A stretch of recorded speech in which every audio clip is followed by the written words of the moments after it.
छात्र त्राहिमाम कर रहे हैं और बार बार यही कह रहे हैं कि सब्र का इम्तिहान ना लीजिए और सवाल एक ही है कि ठीक कीजिए 3 काम, प्रवेश, परीक्षा और परिणाम। चर्चा की शुरुआत फिरोज बख्त अहमद साहब आपसे। फिरोज बख्त साहब, क्या कहेंगे आप? अभी जो स्थिति बनी हुई है, सवाल उठ रहे हैं, राजनेता अपनी अपनी बातें कर रहे हैं, लेकिन फिर से सॉल्यूशन की बात कब होगी सर? हम एक देश, एक फुल प्रूफ सिस्टम चाहता है। जो बात विक्रम सिंह जी कह रहे थे कि अब वो बारी गई, किसने किया, उसने किया, जिसने किया, बंद करिए यह व्यवस्था। क्यों छात्रों के भविष्य के साथ खिलवाड़ होगा? नहीं, बिल्कुल सही फरमाया आपने रोहित साहब। मैं विक्रम सिंह साहब की बात को आगे बढ़ाता हूं। देखिए, मैं खुद भुक्तभोगी हूं। मेरी 2 बेटियों ने सफ़र किया, मेरे बेटे ने सफ़र किया। जहां उनको कॉलेजेस मिलने चाहिए थे सरकारी, प्राइवेट कॉलेज में हमने सारी प्रॉपर्टी अपनी सब बेच दी, उनको दाखिला कराया।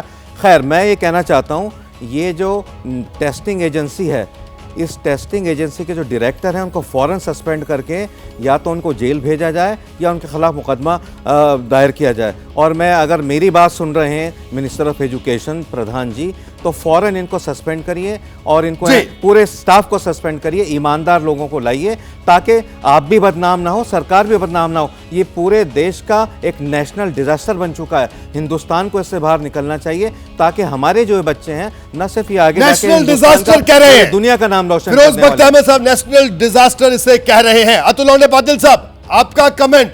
आखिरकार क्या आपको नहीं लगता कि ये एनटीए जैसी संस्थाएं जिनकी क्रेडिबिलिटी सवालों के घेरे में है, जो इन परीक्षाओं को कराने में नाकाम रही है, आखिरकार ऐसे एजेंसीज की क्या जरूरत है? फिर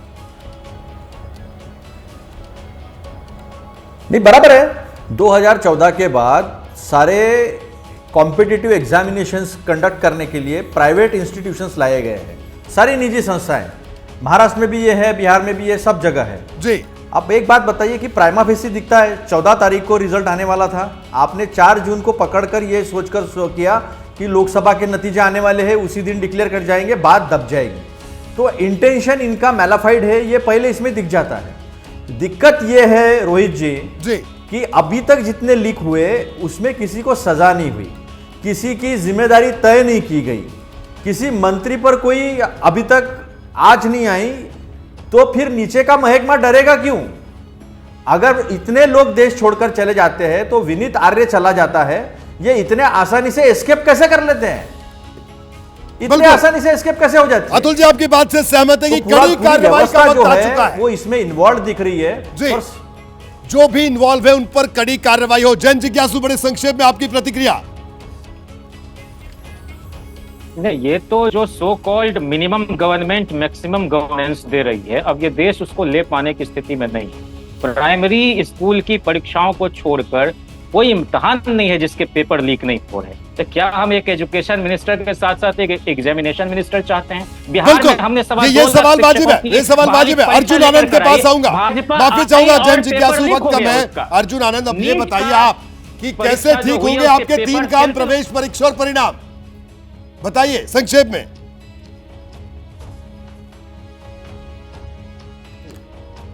जी, हम जो है वैसे भी पूरे देश भर में बीती जो है, चाहे किसी की भी सरकार हो, जो गलत है वो गलत है और हमने प्रोटेस्ट कर रहे हैं। अभी पिछले हफ्ते हम धीरेन्द्र प्रधान जी से मिले भी थे और अभी भी प्रोटेस्ट हमने जारी रखा है। नेशन वाइड हमारा कॉल रहा है। मैं एक और बात इस मंच के माध्यम से उठाना चाहूंगा आपके प्रतिष्ठित चैनल से कि यूजीसी नेट के द्वारा ही इस वर्ष की प्रवेश परीक्षाएं जो है पीएचडी की होनी थी। पीएचडी का प्रवेश भी यूनिवर्सिटियों में यूजीसी नेट के हिसाब से होना था। ठीक है, अब ये बहुत बड़ा एक तरह से मैं आपको रोकूंगा, आपने अपनी बात कही।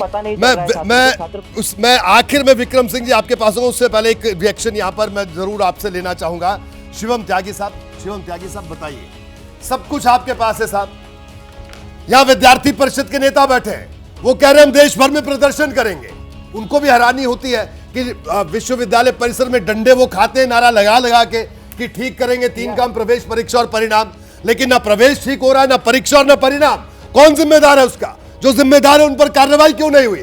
मध्य प्रदेश में कार्रवाई क्यों नहीं हुई? राजस्थान में कार्रवाई क्यों नहीं हुई? उत्तर प्रदेश में किस पर क्या कार्रवाई हुई? और अब इन 2 परीक्षाओं में किस पर क्या कार्रवाई होगी?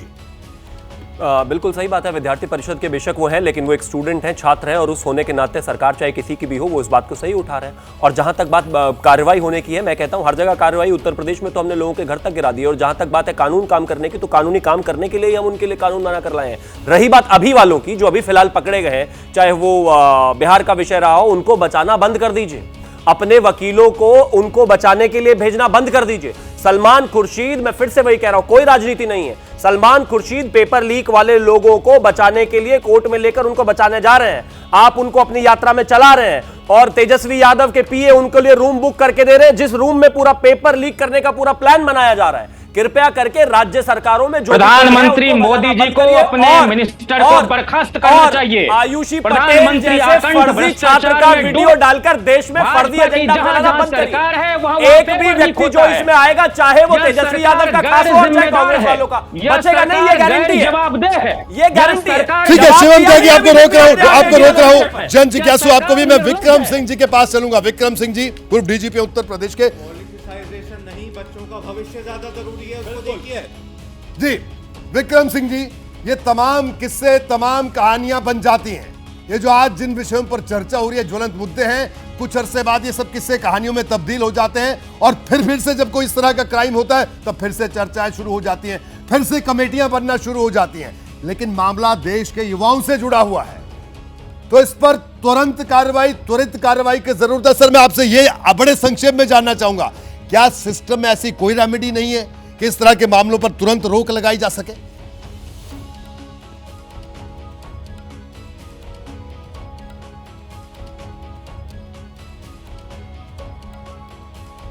सर अनम्यूट कीजिए विक्रम जी, शायद आपने म्यूट किया है, आपका ऑडियो मेरे तक नहीं आ पा रहा है।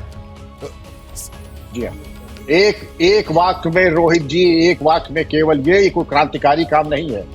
फिरोज बख्श साहब बताएंगे, मैं भी चाहे पुलिस में भर्तियां हो और अगर यूनिवर्सिटी में अगर रजिस्ट्रार कर रहा है या डीआईजी आईजी कर रहे हैं, वहीं बर्खास्त होकर वो भी जेल जाएंगे।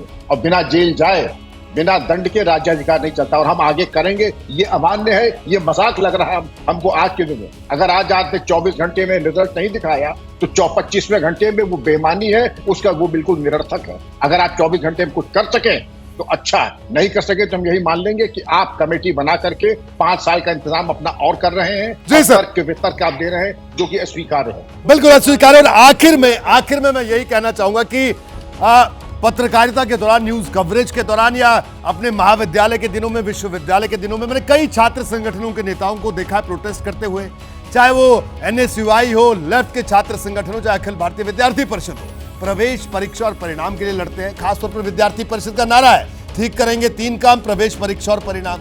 और उसी विद्यार्थी परिषद से निकले कई नेता बड़े बड़े ओहदों पे पहुंच गए, कई मंत्रालय संभाल रहे हैं कई प्रदेशों में। लेकिन उसके बावजूद अगर ये 3 चीजें ठीक नहीं होती तो जाहिर सी बात है कि ये बड़ा सवाल उठेगा, देश के भविष्य पर भी बड़ा सवाल है। और जिस वैचारिक पृष्ठभूमि की बात भारतीय जनता पार्टी के नेता कहते हैं, वो वैचारिक पृष्ठभूमि भी उनसे ये सवाल करेगी।